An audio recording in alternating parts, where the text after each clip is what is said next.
এই সূরাটা কিয়ামতের দিন এই সূরার তেলাওয়াতকারীর পক্ষে আল্লাহর সাথে তর্ক করবে, ডিবেট করবে কতক্ষণ, হাত্তা আদখালাহুল্লাহুল জান্নাহ, যতক্ষণ না আল্লাহ তাআলা এই লোকটাকে জান্নাতি বলে ঘোষণা না দেয়।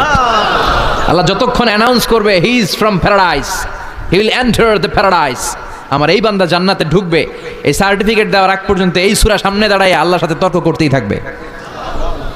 আবার বিশ্বনবী বলেন, মান কারা বিহা ফি লাইলাতিন ফাকাদ আকসারা ওয়া আতাবা, রাত্রি বেলায় যেই ব্যক্তি এই সূরাটা তেলাওয়াত করবে তার রাত্রিটারে বরকতময় করে দিবে কে? এজন্য বিশ্বনবী বলতেন, আমি চাই আমার প্রতিটা উম্মতের হৃদয়ে এই সূরাটা গাঁথা থাক। আমার নবী চাইতেন আমাদের অন্তরে যেন এই সূরাটা মুখস্থ থাকে। আমরা চাই না? 30টা মাত্র আয়াত। কয় আয়াত? সবাই বলেন কয় আয়াত?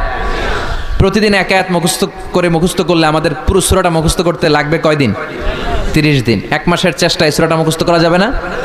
দেবিদ্দারের ভাইরা করা যাবে? আওয়াজ করে পড়েন ইনশাআল্লাহ। এই সূরার মাহাত্ম্য হচ্ছে এই সূরা আপনার দৃষ্টিভঙ্গিকে চেঞ্জ করবে, আপনার চিন্তার জগতে আন্দোলন তৈরি করবে, আপনার চোখকে খুলে দিবে, আপনার ঘুমন্ত বিবেককে জাগিয়ে দিবে।